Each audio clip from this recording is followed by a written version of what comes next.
Une porte de fer s'ouvre avec un grincement qui déchire l'obscurité comme une complainte métallique. L'air qui s'échappe du couloir souterrain est dense, chargé d'humidité et de pestilence. Une femme avance en trébuchant. Ses pieds nus foulent des pierres froides, couvertes de paille pourrie et d'excréments. Chaque pas laisse une traînée de sang, car sa peau est déchirée depuis longtemps. Elle n'a ni chaussures ni manteau. À peine quelques lambeaux de tissu s'accrochent à son corps comme l'ombre d'une dignité perdue. À ses poignets, dont les fers ont creusé des plaies profondes, rougies et suintantes, des cicatrices ouvertes qui ne guérissent jamais. Le silence du couloir n'est pas un vrai silence. Il est rempli de bruits invisibles. Le goutte-à-goutte constant de l'eau qui s'infiltre d'en haut. Le couinement des rats cachés parmi les ordures humides.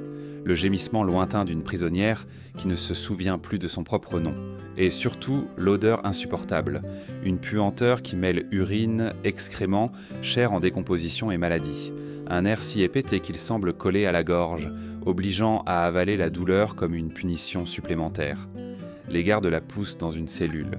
Ce n'est pas un espace pour vivre, c'est une fosse commune de corps, encore respirant. Une dizaine, peut-être 20 femmes s'entassent sur quelques mètres. Il n'y a pas de lit, pas de couverture, juste un sol couvert de chaume pourri où les prisonnières dorment entassées les unes sur les autres ou debout, appuyées contre les murs humides. Dans ce lieu, l'intimité a été bannie. Tout acte humain, manger, dormir, uriner, saigner, se déroule sous le regard de toutes. La honte devient routine, et la routine, désespoir. C'est ainsi que commence la réalité brutale des prisons médiévales pour femmes. Ce n'étaient vraiment pas des prisons pour la justice, ni pour la rédemption. C'étaient des instruments de terreur conçus pour briser le corps et l'esprit. Dans les siècles sombres qui s'étendent du XVe au XVe, l'enfermement n'était pas une punition isolée. C'était un chemin de souffrance prolongé. Les hommes étaient souvent exécutés rapidement et publiquement. Les femmes, en revanche, étaient vouées à un tourment lent, une chaîne interminable d'humiliation. La cruauté devenait spectacle, et leur corps un champ d'expérimentation de la douleur. Les autorités de l'époque se retranchaient derrière un argument pervers. La femme, disait un tel, était plus faible, plus sujette au péché, plus proche du diable. Et précisément en raison de cette prétendue fragilité, elle devait supporter des peines plus longues, plus dures, plus dégradantes. Il ne s'agissait pas seulement de punir un délit, mais de purifier une âme considérée comme corrompue dès la naissance. Selon cette logique, la prison féminine devenait un purgatoire terrestre. Mais il n'y avait ni rédemption ni absolution. Seulement un voyage descendant vers la déshumanisation absolue. Imaginez un espace souterrain creusé sous un château, un monastère ou un bâtiment public. La lumière du soleil n'y pénètre pas, ni l'air frais. Là-dessous, les jours se confondent avec les nuits. Le temps cesse d'exister. Pour beaucoup de ces femmes, la condamnation n'était pas une date marquée sur un parchemin. C'était l'éternité même, vécue entre quatre murs qui respiraient l'humidité et la mort. Le château sur la colline pouvait briller de fêtes, de banquets et de chants religieux, mais dans ses entrailles se cachait un monde parallèle, un monde où la compassion n'avait pas sa place. Le choc entre le sacré et le profane était constant. Au-dessus, la tour de l'église sonnait des cloches qui rappelaient te rappelait la gloire divine. En bas, le le cachot rappelait la damnation éternelle. Les pierres humides des murs semblaient absorber les prières des prisonnières, les transformant en murmures étouffés qui n'atteignaient jamais le ciel. Le contraste était brutal, le monde célébrait la foi, tandis que la prison féminine en devenait la négation la plus absolue. Chaque femme enfermée là-bas portait non seulement son propre poids, mais aussi celui de tout un système qui l'avait condamnée bien avant qu'elle ne commette un délit. Certaines étaient accusées de sorcellerie, d'autres d'hérésie, beaucoup simplement de sang de pauvreté ou de rébellion contre un mari ou un seigneur féodal. Dans une société misogyne, le péché d'être femme était déjà suffisant pour mériter un châtiment. Et dans la cellule humide, toutes ces différences disparaissaient. La prostituée, la paysanne, la veuve et la jeune femme injustement accusées devenaient égales, des corps fragiles dévorés par la même obscurité. À ce premier instant, lorsque la porte de fer se refermait derrière elles, toutes partageaient la même sensation. Le monde extérieur s'était évanoui. Leurs enfants, leurs foyers, leurs souvenirs, tout était resté derrière. Tout ce qui restait, c'était l'odeur pénétrante, les chaînes, l'obscurité. Et la certitude que la souffrance ne faisait que commencer. Ici, au début de cette histoire, se révèle la paradoxe la plus cruelle du Moyen-Âge. La civilisation qui construisait des cathédrales vers le ciel érigeait aussi des prisons vers l'enfer. Deux faces d'une même médaille, la foi dans le salut et l'obsession du châtiment. Entre ces pierres humides, la femme n'était qu'un reflet de l'obsession masculine de contrôler, d'humilier et d'anéantir. Et pendant que l'écho de leurs cris se perdait dans la profondeur des couloirs, la société d'en haut continuait de croire que c'était justice. Le système carcéral médiéval n'est pas né comme un espace de correction, mais comme un engrenage de peur et de soumission. Du Vème au XVe siècle, la prison était un instrument de pouvoir, un rappel constant que la punition ne se limitait pas à ôter la vie, mais à prolonger la souffrance jusqu'à briser l'esprit. L'idée de réhabilitation ni de justice au sens moderne n'existait pas. Il y avait une terreur institutionnalisée, soigneusement conçue pour servir d'avertissement aux vivants. Aux hommes, en général, on accordait une fin rapide, une exécution publique, une décapitation nette, une corde qui mettait un terme immédiat à leur histoire. Mais aux femmes, le destin était différent. La justice médiévale préférait les maintenir en vie, les traînant dans un cycle interminable d'humiliation et de douleur. Il ne s'agissait pas d'efficacité, mais de spectacle. Alors que la mort masculine pouvait être considérée comme exemplaire, l'agonie féminine était jugée nécessaire, une démonstration prolongée de ce qui arrivait lorsqu'une femme osait s'écarter du chemin tracé par les hommes et par l'Église. La base de ce système reposait sur une conception profondément misogyne. La femme était vue comme porteuse de tentation, comme l'héritière d'Ève, coupable d'avoir introduit le péché originel. Les traités religieux et juridiques s'accordaient sur un même point. L'âme féminine était souillée dès sa naissance. Cette souillure ne pouvait être nettoyée qu'avec la douleur, l'isolement et la honte. C'est pourquoi l'enfermement n'était pas simplement une peine, c'était une prétendue purification. Sous cette rhétorique, les actes les plus atroces étaient injustifiés. La prison féminine se transformait en un laboratoire de la souffrance.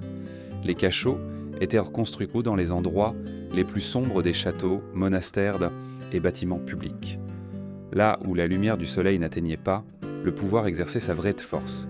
Ce n'était pas un hasard s'il se trouvait dans des sous-sols humides, cachés de la vue commune. La société médiévale devait maintenir une double façade. En haut, la dévotion, les autels, la vie communautaire. En bas, la putréfaction, la torture et la déshumanisation.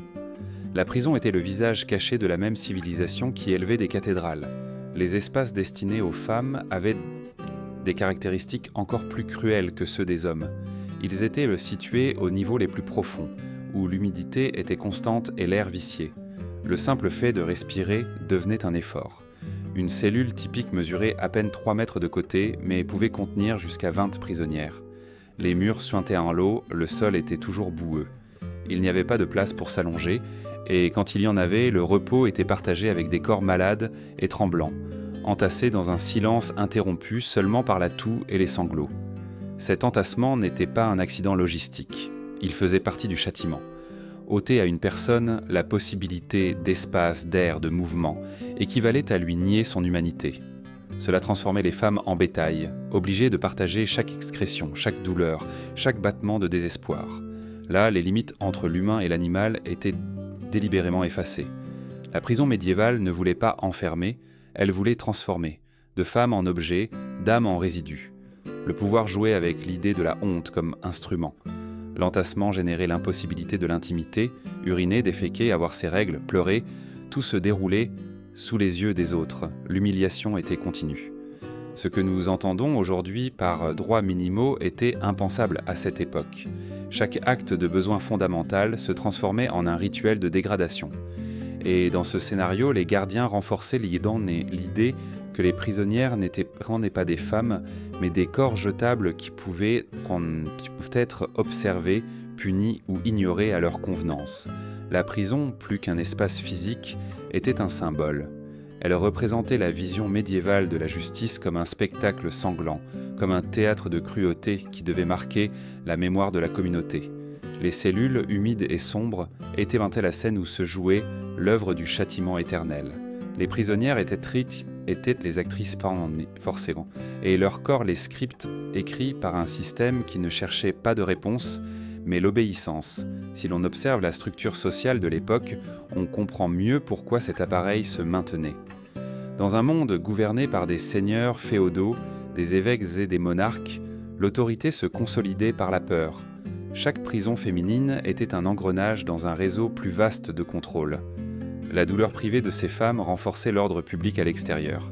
La communauté voyait, savait ou pressentait ce qui se passait sous les pierres du château, et cette certitude maintenait tout le monde en ligne. La prison était une leçon silencieuse. Voici ce qui arrive quand une femme défie, quand un corps ne se conforme pas à ce qui est dicté. Ce deuxième chapitre de l'enfer médiéval révèle que la prison n'était pas un lieu d'enfermement fortuit, mais un mécanisme de contrôle culturel et religieux. On ne punissait pas uniquement le crime, mais l'existence même d'être femme dans une société qui voyait en elle un danger constant. Chaque cellule humide, chaque chaîne rouillée, chaque mur suintant d'eau avait un message clair. L'obéissance n'était pas une option, c'était la seule façon de survivre. Les cellules destinées aux femmes étaient sans aucun doute en son camp les recoins les plus sinistres de tout le système carcéral médiéval. Là où l'humidité s'infiltrait comme un poison constant, où les murs suintaient glacés et le sol n'était de jamais sec, se dressait le véritable enfer. La conception n'était pas due au hasard. Plus c'était profond, plus c'était isolé, plus c'était cruel. La logique était simple mais impitoyable. Si le châtiment devait purifier, il devait commencer par dépouiller la femme de tout vestige de dignité humaine. Une cellule ordinaire mesurait à peine 3 mètres de côté. Cet espace minuscule pouvait contenir entre 10 et 20 prisonnières, forcées de partager chaque respiration dans un air vicié. Dormir était presque impossible. Beaucoup le faisaient, debout, appuyés les unes sur les autres, ou au mieux se laissaient tomber dans la boue mêlée de paille pourrie. Le contact physique n'était pas un choix, c'était une condamnation. Corps malade, ensanglanté, tremblant, entassé comme s'il pendait partie d'une même masse anonyme. Le sol, couvert de débris de chaume, se transformait rapidement en un lit d'excréments, de vomi, de restes de nourriture pourrie et de sang de plaies ouvertes. Rien n'était nettoyé, rien n'était renouvelé.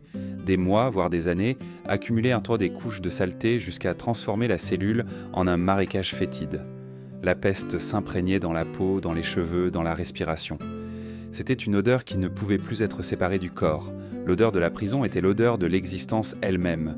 Dans ce lieu, la sphère privée disparaissait. Uriner, déféquer, saigner, tout se déroulait devant les autres. Il n'y avait pas de recoin, pas de cachette. L'intimité, qui définit l'humain, était arrachée à la racine. Et avec elle, la honte. Au début, les nouvelles prisonnières pleuraient d'humiliation. Avec le temps, elles s'habitueront jusqu'à ce que la honte n'ait plus de sens. C'était l'objectif, effacer toute notion d'individualité. Mais la cellule n'était pas seulement un espace physique, c'était aussi un théâtre de l'humiliation.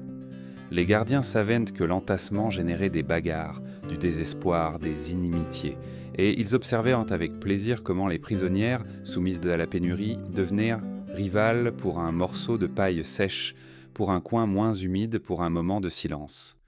Le système ne punissait pas seulement avec des barreaux, il encourageait la méfiance, l'isolement au sein même de la captivité. Le contraste avec le monde extérieur était brutal, pendant que sur les places des villages les cloches tintaient, pendant que les moines récitaient des hymnes et que les seigneurs banquetaient, sous terre les femmes se tordaient comme des animaux en cage. Le Moyen-Âge montrait ainsi ses deux visages, en haut, l'ordre, la foi et le pouvoir. En bas, la dégradation absolue. La cellule féminine était la face cachée de la civilisation, l'envers des vitraux illuminés des cathédrales. Certains chroniqueurs de l'époque, horrifiés par ce qu'ils voyaient, ont laissé des témoignages fragmentaires. Ils ont parlé de femmes qui, incapables de supporter davantage, se jetaient contre les murs, se frappant la tête jusqu'à tomber inconscientes. D'autres sombraient dans un mutisme absolu, pétrifiés dans un silence plus éloquent que les cris. La cellule n'avait pas besoin de fouet pour torturer. L'espace lui-même, réduit et pestilentiel, était un bourreau permanent. D'un point de vue anthropologique, ces cachots révèlent quelque chose de plus profond, l'intention délibérée de dépouiller les femmes de leurs conditions sociales. En les forçant à cohabiter dans des conditions animales, le système les transformait symboliquement en bêtes. Elles étaient réduites à un état primaire, où la survie remplaçait toute trace d'identité. Dans cette logique, elles n'étaient maintes plus épouses, mères, paysannes ou veuves. Elles étaient dans des corps anonymes, entassés, sans plus de valeur que celle de servir d'exemple au reste de la société. Cette conception, aussi cruelle qu'elle puisse paraître, répondait à une mentalité de contrôle total. Il ne s'agissait pas uniquement d'enfermer, mais de détruire lentement, de transformer chaque respiration en un rappel d'infériorité. La cellule médiévale pour femmes n'était pas un accident historique, mais une pièce clé dans la machinerie de la répression.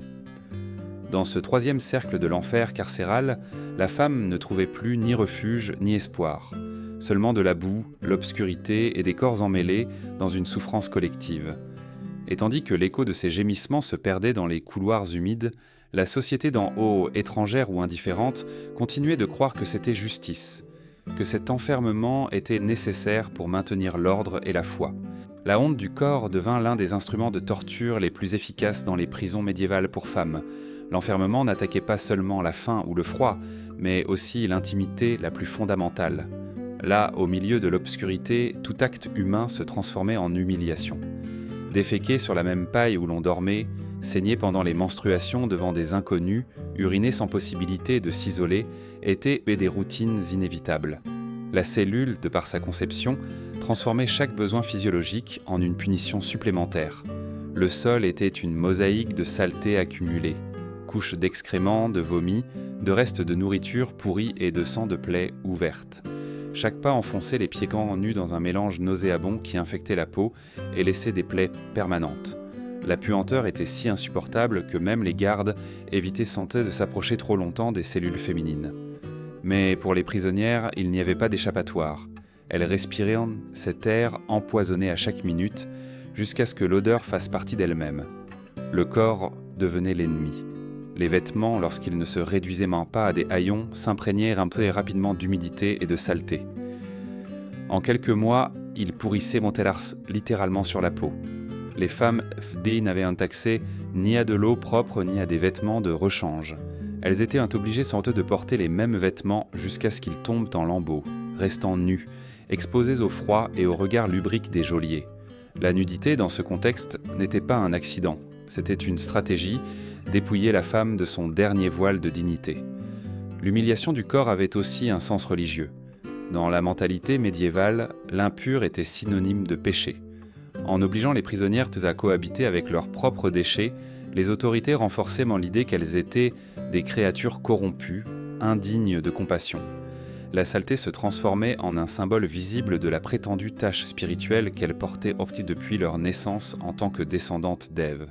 La boue et le sang étaient, dans le discours du pouvoir, des preuves de leur culpabilité. Dans cette routine de misère, la maladie se propageait facilement. Les plaies s'infectaient, les corps se remplissaient de poux et de puces, les fièvres parcouraient la cellule comme un feu imparable. Mais la souffrance physique n'était pas la seule. Le tourment psychologique de vivre constamment exposé, de ne pas avoir un coin pour cacher la douleur, érodait lentement l'esprit. Beaucoup de femmes, incapables de supporter davantage, devenaient folles, riant ou criant sans raison au milieu de la nuit. La folie était, dans de nombreux cas, la seule façon d'échapper à la réalité. Les geôliers le savaient et l'encourageaient. Souvent, ils obligeaient les prisonnières à se déshabiller en rang pour des inspections, qui n'étaient que des rituels d'humiliation. Ils les touchaient, les frappaient, se moquaient de leur corps marqué par la faim et la saleté. La pudeur était arrachée de force car ils savaient que briser l'intimité était aussi dévastateur que briser un os. Chaque rire cruel, chaque commentaire obscène était un poignard qui pénétrait dans l'esprit des prisonnières, leur faisant sentir qu'elles n'étaient plus des femmes, mais des objets dépouillés de toute dignité. D'un point de vue culturel, ce processus révèle comment le pouvoir médiéval utilisait le corps féminin comme champ de bataille symbolique. Il ne suffisait pas de priver de liberté. Il fallait démontrer à chaque geste que la femme n'avait aucun contrôle sur son propre être. On lui arrachait la maîtrise de sa faim, de son hygiène, de sa nudité. Le corps cessait de lui appartenir. Il devenait propriété du système, un objet modelé pour servir d'exemple. Certains témoignages de l'époque, conservés dans les archives ecclésiastiques et judiciaires, décrivent des scènes où des femmes suppliaient en train de mourir plutôt que de continuer à être exposés à de telles conditions. Leurs supplications étaient ignorées. L'objectif n'était pas de les achever rapidement, mais de les maintenir en vie suffisamment longtemps pour que la souffrance elle-même soit le châtiment. Dans la logique de l'époque, la mort pouvait être une libération, mais l'humiliation constante était une condamnation éternelle. Ainsi, dans les cellules féminines, la nudité n'était pas liberté, mais esclavage. Le corps, qui aurait dû être un refuge, se transformait en prison. Et pendant que les femmes se consumaient dans cette honte interminable, le monde extérieur, indifférent, continuait d'élever des églises et des châteaux, célébrant une foi qui, sous terre, se traduisait par la cruauté. La faim et la soif étaient des tortures invisibles, mais non moins cruelles que les fers ou les fouets. Dans les prisons médiévales, la nourriture n'était pas un droit, c'était un instrument de contrôle. Les femmes recevaient, quand elles avaient tant de la chance, un bol de bouillie faite d'avoine pourrie, mélangée à de l'eau trouble et parfois un morceau de pain moisi. C'était la seule nourriture de la journée, servie dans des récipients jamais lavés, imprégnés des restes des jours précédents. Il ne s'agissait pas de les maintenir en vie, mais de prolonger une lente agonie. La faim devenait un bourreau constant. Les corps, déjà affaiblis par le froid et le manque d'hygiène, se consumaient peu à peu. Les visages s'amaigrissaient, les côtes saillaient comme des lames sous la peau, les yeux perdirent leur éclat jusqu'à devenir vides. Beaucoup de femmes mouraient sans avoir jamais été jugées, consumées par la malnutrition avant que quiconque ne décide de leur sort légal. Le système judiciaire lui-même semblait se nourrir de leurs souffrances, comme si l'attente du procès faisait partie du châtiment. Mais si la faim était impitoyable, la soif l'était encore plus. L'eau qu'on leur donnait n'était pas propre, mais prélevée dans des puits contaminés par des déchets humains ou animaux. Boire, c'était choisir entre mourir lentement de déshydratation ou s'empoisonner avec la dysenterie, le choléra et d'autres maladies intestinales. Chaque gorgée pouvait se transformer en sentence de mort. De nombreuses prisonnières souffraient de diarrhées incontrôlables qui affaiblissaient encore davantage leur corps déjà épuisé. Dans les cellules, le sol se transformait en un bourbier de saleté et le cycle de la maladie se répétait sans fin. La nourriture, de plus, était une arme psychologique. Les gardes savaient qu'ils pouvaient manipuler les prisonnières en réduisant les rations, en échangeant un morceau de pain contre des faveurs ou en refusant de l'eau comme forme de punition. L'aliment se transformait en monnaie de pouvoir. Dans ce microcosme pervers, une croûte de pain pouvait valoir autant que la dignité d'une femme, et beaucoup, poussés par le désespoir, acceptaient des conditions impensables afin de survivre un jour de plus. Les textes historiques mentionnent que parfois les familles pouvaient apporter de la nourriture aux prisonnières, mais celle-ci arrivait rarement. Les gardes gardaient généralement le meilleur, ne laissant que des restes ou directement rien. La cruauté était systématique, non un excès isolé. Dans les prisons féminines, la privation alimentaire était conçue pour affaiblir, soumettre et effacer toute volonté de résistance. La faim, de plus, produisait un effet psychologique dévastateur. Ce n'était pas seulement la douleur dans l'estomac, mais l'obsession constante, l'incapacité de penser à autre chose qu'à la prochaine bouchée. Beaucoup de femmes perdaient la notion d'elles-mêmes, réduites à un instinct animal de survie. La faim se transformait en une prison dans la prison, un lien invisible qui accompagnait chaque seconde de vie. L'anthropologie nous enseigne que l'acte de partager de la nourriture est l'un des éléments les plus humains et communautaires qui existent. Dans la prison médiévale, ce principe était inversé. La nourriture devenait objet de dispute, d'humiliation, de pouvoir. Le simple fait de manger n'était plus un rituel de vie, mais un rappel de soumission. Certaines chroniques racontent des épisodes désespérés. Des femmes qui tentaient de mâcher de la paille, des chiffons, voire de ronger du bois humide pour tromper leur estomac. D'autres, dans la folie de la faim, allèrent jusqu'à se mordre entre elles. Il n'y a pas d'exagération dans ces images. C'étaient les derniers gestes d'un corps poussé au-delà de ses limites. La faim ne tuait pas seulement, elle transformait. Elle convertissait les prisonnières en spectres d'elles-mêmes, figures fantomatiques qui erraient dans la cellule avec le regard fixe et le corps chancelant.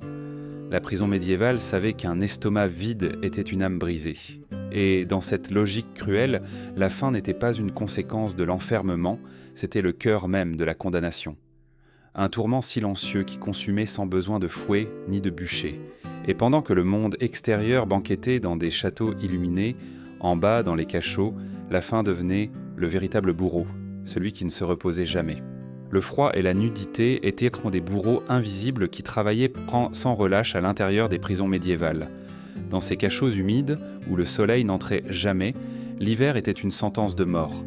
Les vêtements des prisonnières, déjà réduits à des haillons pourris, n'offraient aucune protection contre les courants glacials qui s'infiltraient par les fissures de la pierre.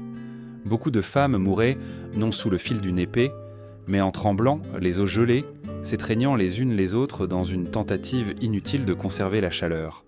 L'humidité constante transformait les tissus en chiffons moisis qui adhéraient à la peau comme une seconde couche de saleté. Après des mois, ces vêtements se désintégraient littéralement jusqu'à laisser les prisonnières nues. Et à ce moment-là, la nudité n'était plus un accident, c'était une arme délibérée. Les geôliers utilisaient le dépouillement des vêtements comme un spectacle d'humiliation, obligeant les femmes à marcher ou à rester ensemble sans autre abri que leur propre peau. La nudité forcée se transformait en un autre niveau de châtiment. Ce n'était pas seulement l'exposition au froid, c'était l'exposition au regard. Les gardes observaient un kracht.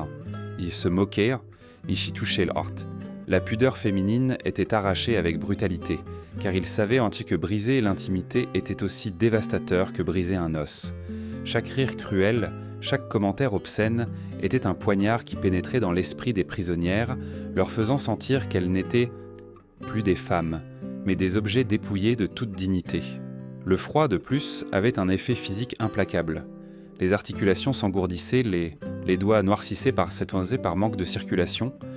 Les blessures ne se refermaient enfin jamais.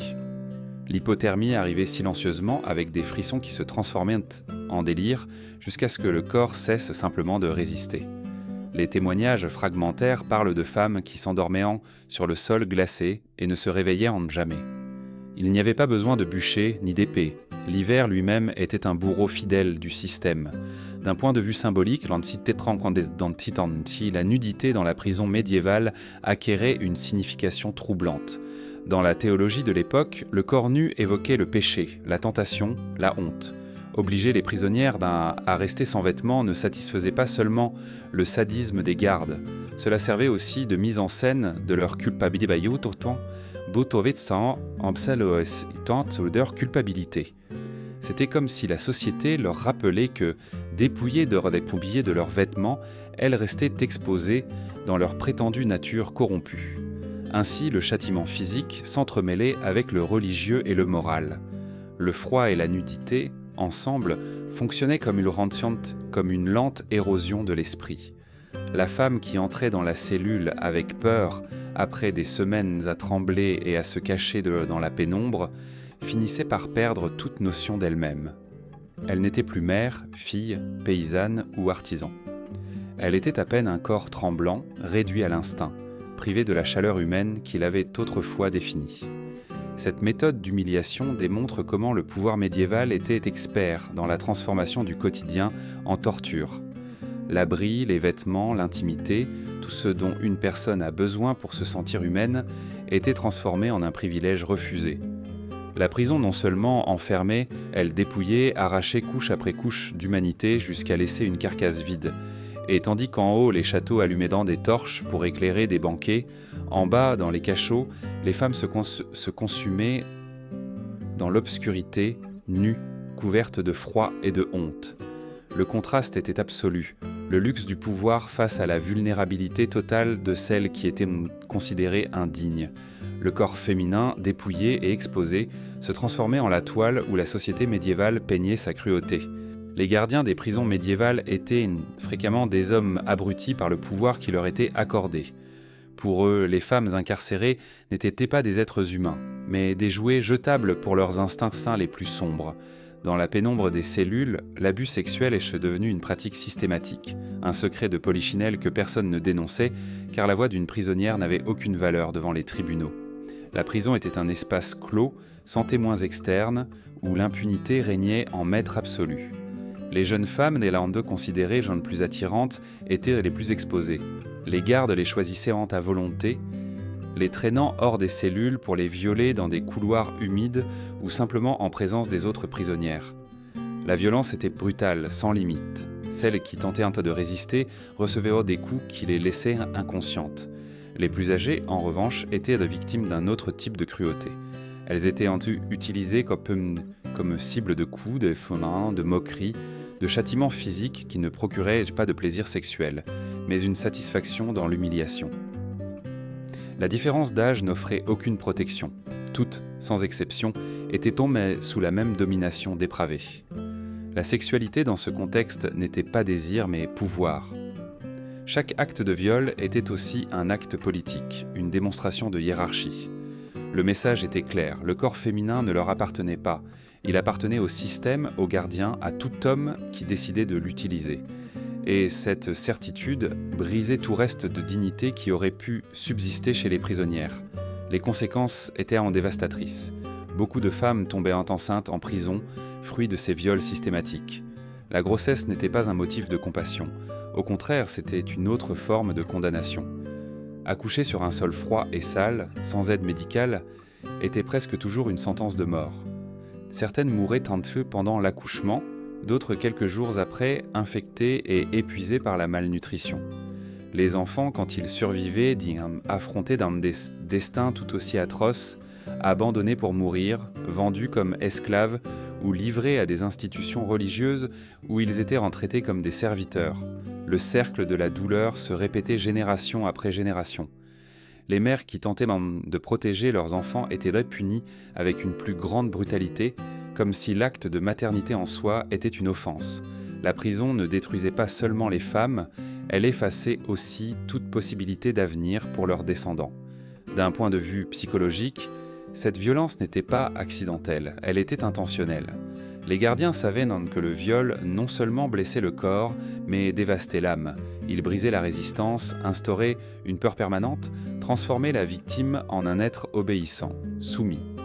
Dans le silence de la prison, les cris des agressés servaient de trame d'avertissement pour les autres. Cela peut aussi t'arriver. Ce schéma d'abus révèle quelque chose de plus sombre. La prison médiévale n'était pas uniquement un lieu de châtiment, mais aussi de divertissement sadique pour ceux qui la contrôlaient. Les gardiens trouvaient du plaisir dans la dégradation, dans la violence, dans la destruction du féminin. Dans ce scénario, la prison se transformait en un théâtre de perversion, où les rôles étaient chandellés clairs, bourreaux et victimes. Certains documents ecclésiastiques enregistrent des dénonciations isolées de ces pratiques, mais elles étaient rarement prises au sérieux. La parole d'une femme emprisonnée n'avait pas de poids face à celle d'un homme libre. L'impunité était assurée. Même lorsqu'un prêtre entendait des confessions d'abus, la réponse était généralement que ces femmes recevaient le châtiment qu'elles méritaient pour leur péché. La théologie se mêlait à la cruauté pour justifier l'injustifiable. Dans ce 7e cercle de l'enfer, le corps de féminin devenait le champ de bataille d'un pouvoir malsain. Les viols n'étaient pas des incidents isolés, ils faisaient partie du système aussi structurel que les chaînes ou les fers. Et tandis qu'à l'extérieur, la société érigeait des autels à la Vierge Marie, à l'intérieur des cachots on violait et détruisait les vies d'innombrables femmes. Le contraste était atroce et l'hypocrisie absolue. Les enfants nés dans les prisons médiévales portaient, dès leur premier souffle, une condamnation pire que celle de leur mère. La maternité, dans cet enfer souterrain, n'était pas un miracle de vie, mais une chaîne de douleurs supplémentaires. Beaucoup de femmes, enceintes à la suite de viols ou de la cruauté du destin, accouchaient sur des sols humides, entourés de puanteurs et de cris. Il n'y avait ni sage-femme, ni médicaments, ni chaleur humaine. Seulement l'obscurité et les autres prisonnières éternellement qui, impuissantes, essayaient d'aider de leurs mains tremblantes. L'accouchement dans ces conditions était presque toujours mortel. Les corps dénutris, affaiblis par la faim et les maladies, pouvaient à peine supporter la violence de donner une nouvelle vie. Les hémorragies étaient fréquentes, les infections inévitables. Beaucoup de mères mouraient, en serrant dans leurs bras leur nouveau-né, laissant derrière elles un silence brisé seulement par les pleurs d'un bébé condamné. Et ces enfants, quand ils réussissaient à survivre à l'accouchement, connaissaient rarement l'espoir. L'air vicié, le manque de nourriture, le froid constant les transformaient en créatures fragiles qui tombaient malades et mouraient avant d'avoir un an. Les gardes, indifférents, les laissaient mourir de faim ou d'hypothermie. Certains étaient arrachés des bras de leur mère pour être vendus comme esclaves ou livrés à des monastères où ils ont été élevés non pas comme des enfants de Dieu, mais comme des serviteurs destinés à l'obéissance absolue. La douleur des mères était double. Non seulement elles souffraient pour elles-mêmes, mais elles voyaient comment le système étendait sa cruauté au sang qu'elles venaient de mettre au monde. Celles qui tentaient mécrant de protéger leurs enfants étaient punies avec brutalité. Une mère qui cachait un morceau de pain pour son bébé pouvait recevoir des coups de fouet ou être enchaînée dans des conditions encore pires. La maternité, au lieu d'être un refuge, devenait un motif de répression. Ce cycle de souffrance générait une chaîne de désespoir qui transcendait les générations.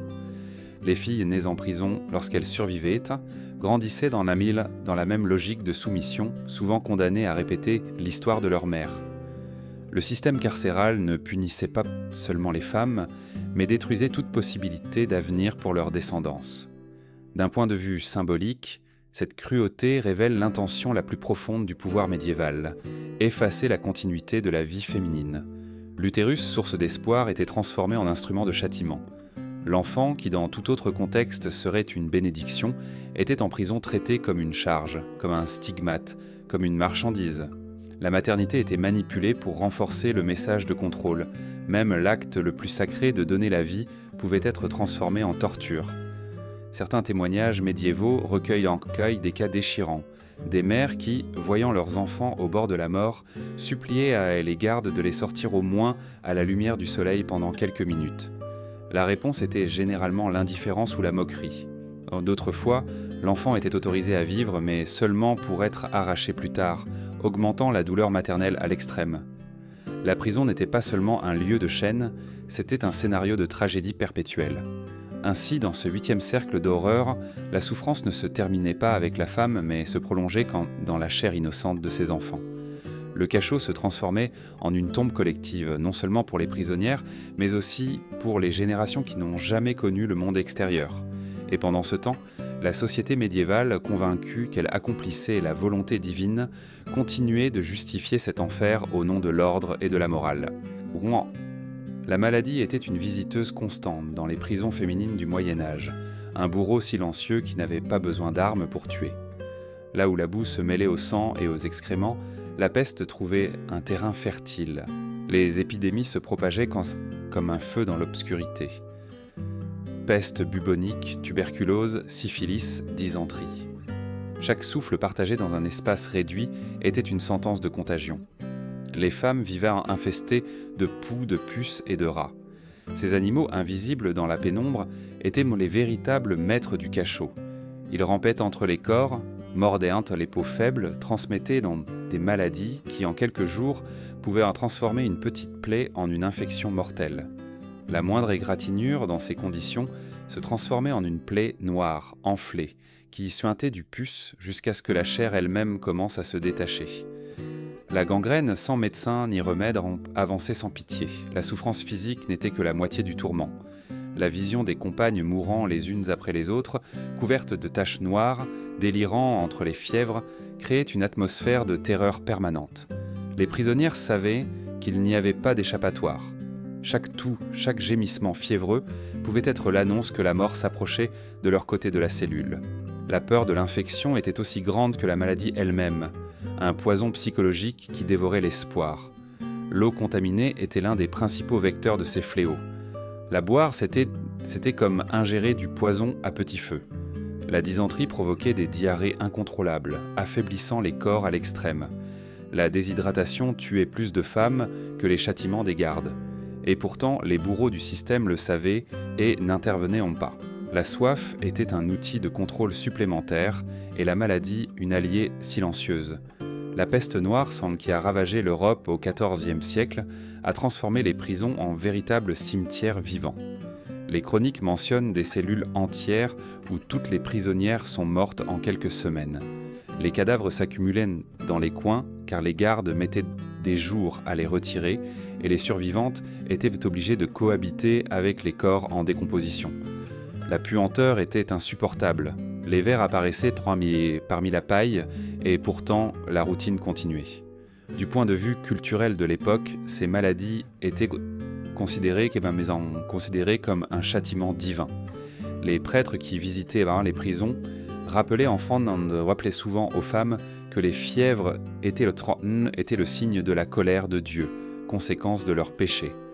Au lieu d'offrir du réconfort, ils renforçaient l'idée que l'infection était une sorte de pénitence céleste. Cette narration annulait toute compassion et transformait la misère en une sorte de justice divine. Mais la réalité était beaucoup plus brutale. La maladie ne faisait pas de distinction entre coupables et innocentes, entre pécheresses et accusées injustement. Toutes étaient dévorées le sang de la même manière. La contagion effaçait les frontières du délit et révélait la véritable intention du système. Non pas punir un acte, mais détruire un corps. L'anthropologie nous enseigne que la communauté se renforce en prenant soin des malades. Dans la prison médiévale, cette logique s'inversait. Le malade était une charge, un rappel de la mort imminente. Beaucoup de femmes mourraient seules, isolées même de leurs compagnes, car la peur de la contagion était plus forte que la solidarité. Le système avait réussi l'impensable, briser non seulement le corps, mais aussi les liens humains qui auraient pu offrir un répit dans l'obscurité. Ainsi, dans ce 9e cercle d'horreur, la maladie s'est imposée comme l'alliée la plus efficace du pouvoir médiéval. Elle ne nécessitait aucun effort, pas de chaîne ni de fouet. Il suffisait d'enfermer des dizaines de femmes dans la saleté, de leur refuser de l'eau propre et de laisser la nature faire son travail. La prison devenait alors un laboratoire de mort, une fosse commune qui respirait. Et tandis qu'en haut les autels brûlèrent d'encens, en bas les cachots brûlaient de fièvre. La torture psychologique était aussi cruelle que la torture physique, et dans de nombreux cas, même plus dévastatrice. Les femmes enfermées dans des cellules sombres ne perdaient pas seulement la liberté de mouvement, mais aussi la notion du temps et de la réalité. Pendant des jours, des semaines, voire des mois, elles pouvaient être confinées dans l'obscurité complète, sans distinguer le jour de la nuit, sans savoir si des heures ou des années s'étaient écoulées. L'esprit, privé de repères, se brisait lentement, créant des délires, des hallucinations et une sensation d'abandon absolu. La solitude et le silence forcé faisaient partie de cette stratégie. Dans ces conditions, le cerveau humain commence à inventer des voix, à entendre des pas inexistants, à voir des figures dans la pénombre. Beaucoup de prisonnières criaient pour ne pas devenir folles, mais leurs cris ne se transformaient qu'en écho contre les murs humides. Cet écho répété encore et encore devenait une compagnie macabre qui rappelait leur isolement. Le spectacle de la souffrance d'autrui était une autre ressource de contrôle. Souvent, les femmes étaient obligées d'assister à la torture ou à l'exécution de leurs compagnes. L'objectif était clair, semer la terreur, démontrer que personne n'était en sécurité. Voir une autre femme pendue, brûlée ou battue à mort laissait une trace indélébile sur les survivantes. La peur ne se terminait pas avec la scène, elle s'installait dans l'esprit comme une ombre permanente. Chaque soupir nocturne pouvait être l'annonce que son tour viendrait bientôt. Les méthodes d'enchaînement étaient également conçues pour infliger une douleur mentale. De lourdes chaînes attachées aux chevilles, aux poignets et aux cous empêchaient de se mouvoir librement. Certaines étaient enfermées dans des cages de fer si petites qu'elles ne pouvaient ni s'allonger ni se tenir debout complètement. Le corps se pliait dans des positions antinaturelles et au fil des jours, les muscles et les os hurlaient de douleur. Mais au-delà du tourment physique, ce qui détruisait vraiment était le sentiment d'être traité comme un objet, comme un animal réduit à une vitrine de souffrance. L'esprit humain cherche un sens même dans la douleur. Dans ces prisons, ce sens était manipulé par les geôliers. De fausses promesses de libération en échange d'aveux, des mots de consolation suivis de châtiments plus cruels, tout faisait partie d'un jeu psychologique qui finissait par effacer toute confiance en autrui. La méfiance devenait totale, envers les gardes, envers les compagnes, même envers soi-même. Certaines femmes, incapables de supporter cette pression, sombrèrent dans la folie. Elles riaient au milieu de la nuit sans raison, parlèrent aux ombres, s'arrachaient de lécher les cheveux dans des accès de désespoir. Les gardiens jouissaient de ces spectacles, se réunissaient pour observer comment l'esprit d'une femme s'effondrait sous leurs yeux. La souffrance mentale était aussi précieuse pour eux que la physique, un divertissement sadique, une preuve de leur pouvoir absolu. D'un point de vue culturel, cette torture psychologique avait un arrière-plan religieux. L'Église parlait de l'enfer comme d'un lieu de feu éternel et de désespoir sans fin. La prison reproduisait cet enfer sur terre. Obscurité, isolement, cris, perte d'identité. C'était une théâtralisation de la damnation divine, conçue pour faire sentir aux femmes qu'elles vivaient déjà le châtiment éternel, avant même de mourir. Le plus perturbant était que beaucoup de ces femmes ne savaient vraiment pas quel serait leur destin. Certaines attendaient à attendre des procès qui n'arrivaient on ne savait jamais. D'autres ignoraient sans combien de temps elles devaient en rester enfermées. L'incertitude, plus que n'importe quelle chaîne, se transformait en le plus grand tourment. Comme ne pas savoir si le lendemain, elles seraient encore en vie, si elles seraient exécutées ou libérées, dévorait l'esprit d'une anxiété insupportable. Dans ce 10e cercle de tourments, la prison démontrait qu'elle n'avait pas besoin d'épée pour détruire. Il suffisait d'enfermer une femme dans l'obscurité, de lui voler le temps, de lui arracher la certitude. Le corps pouvait résister au coup, mais l'esprit, soumis au vide et à la terreur, s'effondrait plus vite. Et ainsi le système réussissait ce qu'il désirait le plus, transformer chaque prisonnière en une ombre brisée, en un écho d'elle-même, avant même que la mort n'arrive. Les chaînes et les instruments de torture étaient par le langage des prisons médiévales, une grammaire de la douleur écrite sur la peau des prisonnières. Les fers ne se limitaient pas à immobiliser, ils étaient conçus pour blesser. De lourds anneaux de fer se refermaient autour des chevilles, des poignets et du cou, coupant la circulation, déchirant lentement la chair, jusqu'à ce que les blessures deviennent des plaies noires. Beaucoup de femmes restaient marquées à vie par ces fers, traînant les cicatrices comme des souvenirs éternels de leur captivité.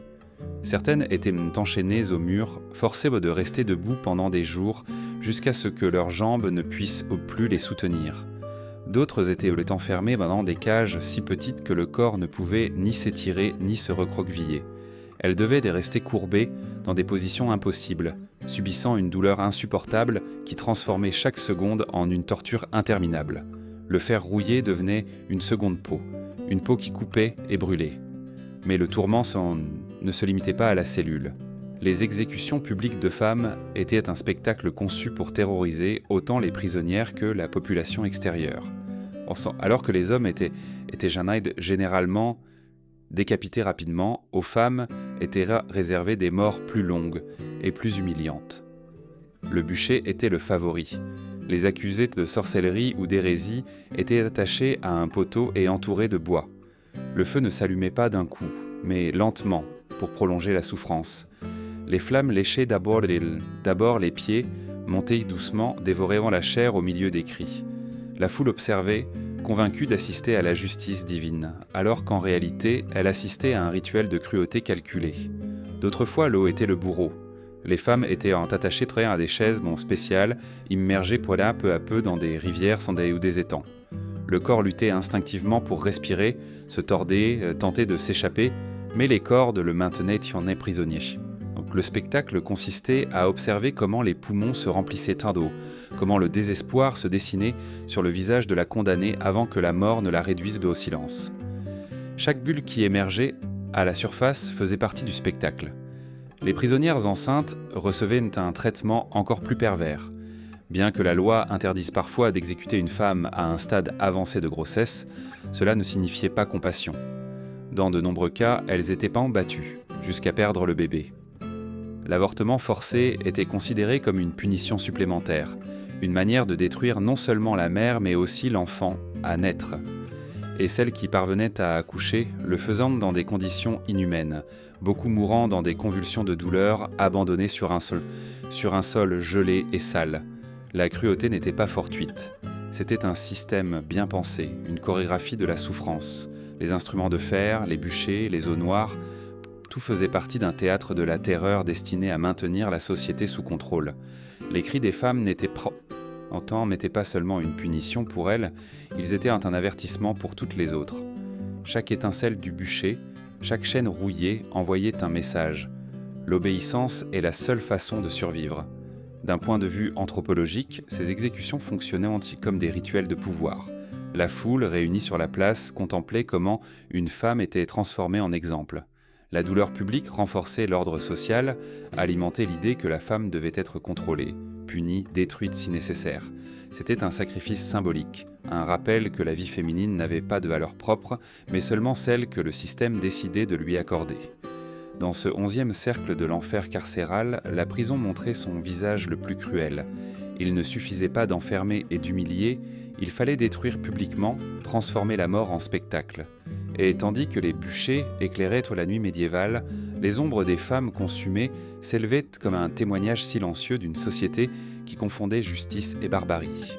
La religion, qui aurait dû être un refuge de consolation, s'est transformée en une arme de plus dans l'engrenage des prisons médiévales. Les prêtres ne se rendaient pas dans ces cachots pour soulager la souffrance, mais pour la leur rappeler constamment. Vêtus de soutanes noires et de crucifix en main, ils parcouraient les cellules en répétant le même message. Les femmes étaient là parce qu'elles avaient péché, et ce qu'elles vivaient n'était qu'un avant-goût de l'enfer éternel qui les attendait si elles ne se repentaient pas.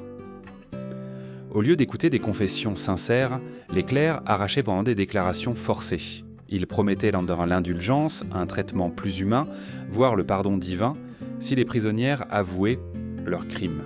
Mais ces confessions étaient immédiatement utilisées comme preuve pour les condamner plus sévèrement. La logique était perverse. La femme qui parlait s'incriminait et celle qui gardait le silence était accusée d'obstination et d'hérésie. Il n'y avait pas d'issue, seulement un cercle vicieux qui se terminait toujours par une punition. Le discours religieux renforçait la misogynie déjà installée dans le système judiciaire. Les sermons rappelaient que la femme descendait d'Ève, celle qui avait introduit le péché originel dans le monde. Par conséquent, sa souffrance en prison n'était pas une injustice, mais une justice divine. Le froid, la faim, les maladies, la nudité. Tout était interprété comme faisant partie d'une pénitence nécessaire pour purger sa nature corrompue. La prison n'était pas vue comme une aberration, mais comme un temple obscur où s'exécutait la volonté de Dieu. La manipulation atteignait des niveaux terrifiants. Certaines femmes désespérées d'obtenir un soulagement spirituel s'accusaient de sorcellerie ou d'hérésie même si elles n'avaient jamais rien pratiqué de tel. La peur de l'enfer éternel était si grande qu'elles préféraient accepter un mensonge qui prolongeait l'espoir de rédemption. Mais cette fausse confession ne servait qu'à justifier les bûchers, les chaînes et les exécutions publiques. La religion, au lieu d'offrir le salut, devenait la main qui poussait les femmes vers le feu. Le contraste avec la dévotion extérieure était blessant. Alors que dans les cathédrales, on chantait des hymnes à la Vierge Marie, modèle de pureté et de maternité, sous terre, les femmes étaient traitées comme des incarnations du mal. La double morale était évidente, l'idéal féminin élevé à la sainteté sur les autels et la femme réelle réduite à un déchet dans les cachots. Cette contradiction révèle le vrai visage de la société médiévale, un monde où le sacré était utilisé comme un masque pour justifier le profane. D'un point de vue psychologique, cette utilisation de la religion multipliait la douleur. Il ne suffisait pas de la torture physique ou de l'humiliation corporelle, il fallait aussi corroder l'âme. En convainquant les prisonnières que leur souffrance était la volonté divine, on leur volait même la possibilité de ressentir l'injustice. Au lieu de cela, elles portaient un pointe le poids de la culpabilité, convaincues qu'elles méritaient chaque coup, chaque froid, chaque nuit interminable. C'était la forme la plus profonde d'esclavage, celle qui transforme l'esprit en complice de sa propre condamnation. Certains documents ecclésiastiques révèlent encore la rudesse de ce mécanisme. On y décrit des visites où le prêtre demandait aux femmes de s'agenouiller nues sur le sol glacé pour prier pour leurs péchés. D'autres fois, on les obligeait à embrasser la croix pendant qu'elles étaient fouettées dans un rituel pervers où la foi et la violence s'entremêlaient jusqu'à devenir indiscernables. La religion, dans ce contexte, n'était plus un chemin vers la lumière, mais une extension de l'obscurité carcérale. Dans ce 12e cercle de l'enfer, la prison se transformait en une église inversée, un temple du tourment. Les chaînes remplaçaient les prières, les larmes substituaient les hymnes, et le crucifix se transformait en un fouet invisible qui frappait autant la chair que l'esprit. Et tandis que les cloches de la ville tintaient, appelant à la messe, dans les profondeurs du cachot, les femmes apprenaient que même Dieu pouvait être invoqué comme bourreau. Les rares femmes qui réussissaient à sortir vivantes des prisons médiévales ne revenaient pas au monde comme des personnes libres, mais comme des ombres brisées. L'enfermement ne se terminait pas à la porte du cachot, ces marques les accompagnaient toute leur vie.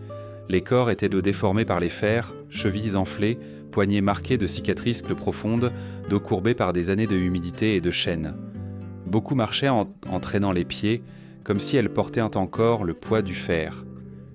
D'autres, plus jeunes, semblaient âgés, consumés par leur hanté par la malnutrition et les maladies. L'esprit non plus n'échappait pas. La folie, les délires, les cauchemars étaient un traité des cicatrices invisibles. De nombreuses le survivant souffraient de crises de panique au simple bruit d'un cadenas ou du grincement d'une porte de fer. Certaines parlaient seules, d'autres s'isolaient, incapables de faire confiance à quiconque. Le silence qu'elles avaient appris en prison devenait un mur dans la vie extérieure. Elles étaient des présences pentantes fantomatiques dans des villages et hameaux qui les reconnaissaient d'à peine. Et le plus cruel, loin d'être accueillies avec compassion, elles étaient rejetées par leur propre communauté. Les familles ne voulaient pas supporter le déshonneur d'une femme marquée par l'incarcération. On les considérait comme porteuses de honte, comme si le fait d'avoir survécu était une preuve de corruption. Beaucoup étaient expulsés de leur foyer, errant sur des chemins poussiéreux jusqu'à finir mendiantes, vivant de la charité qui arrivait rarement. Pour d'autres, le destin était encore plus sombre, la prostitution. Sans ressources, sans famille, sans avenir, elles étaient poussées à vendre leur corps, perpétuant le cycle d'humiliation que la prison avait commencé. La société qui les avait d'abord enfermées les condamnait à nouveau, cette fois à survivre en marge, sous le regard condamnatoire des mêmes qui les avaient abandonnées. Historiquement, il n'y a presque pas de traces de ces femmes. Leurs noms se sont perdus dans le silence car la vie féminine méritait rarement de l'encre dans les archives officielles. Le peu que nous savons provient de témoignages indirects, des juges qui mentionnaient une ex-prisonnière mendiante, des prêtres qui notaient dans mon nom des confessions confuses, des voyageurs qui décrivaient des figures spectrales de femmes errant sur les marchés. Ces ombres étaient les survivantes, mais personne ne les reconnaissait comme telles. D'un point de vue culturel, ce rejet remplissait une fonction, effacer la mémoire de la souffrance. En les marginalisant, la société médiévale pouvait maintenir l'illusion d'ordre. Il était plus facile de blâmer les femmes pour leur malheur que d'affronter la brutalité d'un système qui les détruisait. Ainsi, la victime devenait coupable et le bourreau restait caché derrière les murs de pierre. Les rares qui réussissaient à se réintégrer le faisaient au prix de la dissimulation de leur passé. Certaines inventaient de nouvelles identités, se faisaient passer pour des veuves ou des pèlerines, effaçant toute trace de leur séjour en prison. Mais cette vie était une farce construite sur la peur. La prison les avait transformées à jamais. Bien que libres, elles ne l'étaient jamais, entièrement. Ce 13e cercle de l'enfer révèle la dernière cruauté du système. Même lorsque la femme réussissait à survivre, la société se chargeait de la condamner à nouveau. Le cachot ne se terminait pas au barreau. Il continuait dans chaque regard de mépris, dans chaque porte fermée, dans chaque plat refusé. Et ainsi, la prison médiévale étendait ses chaînes bien au-delà de ses murs, transformant la liberté en une autre forme d'exil. L'héritage de la brutalité dans les prisons médiévales n'était ni un accident ni un excès occasionnel. C'était un système soigneusement construit, pensé pour détruire et contrôler. Les documents qui nous sont parvenus, fragments de jugements, lettres de clercs, rapports de voyageurs, démontrent que la cruauté n'était pas improvisée. Elle était méthodique, institutionnalisée, conçue pour briser la volonté des femmes et réaffirmer le pouvoir des hommes et de l'Église. Beaucoup de ces femmes n'avaient même pas commis de crimes graves. Certaines avaient volé un morceau de pain pour nourrir leurs enfants. D'autres furent accusées de sorcellerie sans preuve ou simplement de s'être refusées à obéir à un mari violent ou à un seigneur féodal. Dans un monde où la pauvreté était synonyme de péché, il suffisait d'être femme et vulnérable pour devenir coupable. Le châtiment ne répondait pas à un acte concret, mais à une condition, celle d'exister dans un corps féminin au sein d'une société qui le méprisait. Ce modèle de répression n'était pas exclusif à l'Europe. Dans d'autres cultures de l'époque, on trouvait aussi des formes similaires de violence contre les femmes, bien que adaptées à leur contexte. Dans le monde islamique, par exemple, existaient des espaces de confinement domestique sous prétexte d'honneur familial. Dans certaines sociétés asiatiques, les femmes étaient punies par des mutilations ou des enfermements perpétuels. Le dénominateur commun était le même, le corps féminin comme territoire de contrôle. Le Moyen-Âge européen a porté ce principe à son extrême le plus sombre, en l'institutionnalisant au sein de ses prisons. Les cachots de féminins sont devenus des symboles de la peur. La société savait qu'ils existaient, bien qu'elle préférât ne pas les regarder directement. Cette ignorance délibérée permettait à la machinerie de continuer à fonctionner. Personne ne posait de questions, personne ne dénonçait, car tous comprenaient le message, n'importe quelle femme pouvait y finir si elle défiait les normes établies. Le silence collectif faisait partie du châtiment. D'un point de vue philosophique, on pourrait dire que les prisons médiévales incarnaient la notion la plus brutale du biopouvoir, le contrôle absolu sur les corps et la vie. Il ne s'agissait pas seulement de punir les crimes, mais de réguler l'existence même, de décider qui méritait de vivre et dans quelles conditions. Le cachot était la frontière entre l'humain et l'inhumain, un espace où la femme était transformée en symbole du péché et de l'obéissance forcée.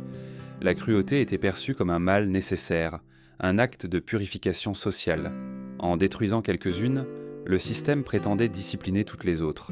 Le bûcher sur la place, les cris dans les cachots, les figures de spectrales des survivantes errantes servaient de rappel vivant de ce qui se passait quand une femme osait transgresser les limites. C'était une pédagogie par la douleur, une justice transformée en théâtre sanglant. La paradoxe la plus sinistre est que cet héritage est resté caché pendant des siècles. L'histoire officielle, écrite par des hommes, a préféré exalter les batailles, les rois et les conquêtes, laissant de côté la souffrance silencieuse de milliers de femmes. Leurs voix se sont perdues, mais les traces de leur douleur survivent encore dans les archives poussiéreuses et sur les murs humides des cachots qui subsistent dans les ruines de châteaux et de monastères. Chaque pierre suinte la mémoire des corps qui s'y sont jadis putréfiés. Ce 14e cercle de l'enfer nous montre que la brutalité n'était pas une erreur, mais une stratégie de pouvoir. La prison ne punissait pas seulement les délits, elle punissait la pauvreté, la rébellion, la différence, la féminité elle-même. Et en ce sens, le système médiéval ne tuait pas seulement des corps, mais il tentait aussi d'anéantir la possibilité d'un avenir différent pour les femmes. L'histoire des prisons féminines au Moyen-Âge est un avertissement qui résonne encore depuis l'obscurité. Elle nous rappelle que la civilisation, avec ses cathédrales, ses royaumes et ses lois, a toujours eu un côté obscur, un abîme où la compassion disparaissait et le pouvoir se transformait en cruauté systématique. Ces cellules humides, les cris étouffés, les corps nus et les âmes se brisaient n'étaient pas des accidents du passé, mais des expressions délibérées d'un ordre qui confondait justice et barbarie. Chaque femme morte de faim, chaque mère qui a perdu son enfant dans la pénombre, chaque corps brûlé sur le bûcher a laissé une empreinte invisible qui aujourd'hui encore devrait nous faire frissonner. Elles n'étaient pas des criminels redoutables, la plupart étaient des victimes de la pauvreté, de superstition, de la misogynie. Et pourtant, leurs souffrances ont été utilisées comme spectacle, comme avertissement, comme instrument de contrôle. L'héritage de ces prisons nous oblige à nous interroger sur la fragilité de ce que nous appelons civilisation. La ligne entre humanité et barbarie est plus mince qu'il n'y paraît. Quand le pouvoir reste incontrôlé, quand la religion devient un fouet au lieu d'un réconfort, quand la société détourne le regard, l'obscurité revient. Et cette obscurité, même déguisée en loi ou en foi, finit toujours par dévorer les plus vulnérables. Aujourd'hui, en parcourant les ruines de châteaux et de monastères, ces cachots sont toujours là, silencieux, comme des cicatrices de pierre. Leurs murs gardent encore les échos de plaintes qui n'ont jamais été entendues. Chaque fissure, chaque chaîne rouillée est un rappel de ce qui s'est passé lorsque la dignité humaine a été sacrifiée au nom de l'ordre. Honorer la mémoire de ces femmes n'est pas seulement un acte de justice historique, c'est aussi un engagement envers le présent. Ne pas permettre que l'indifférence ou l'obéissance aveugle n'ouvrent à nouveau ses portes. Dans ce 15e et dernier cercle, nous comprenons que la prison médiévale n'est pas morte avec le Moyen-Âge. Ces ombres survivent dans chaque système qui déshumanise, dans chaque voix réduite au silence, dans chaque corps transformé en objet. C'est pourquoi ce souvenir n'est pas un exercice académique, c'est un avertissement. Si la mémoire se perd, l'enfer peut se répéter. Les femmes oubliées des cachots médiévaux nous parlent tendanciellement depuis le silence des siècles, et leur message est clair, aussi clair que l'écho d'une chaîne traînée. La justice sans compassion sera toujours barbarie.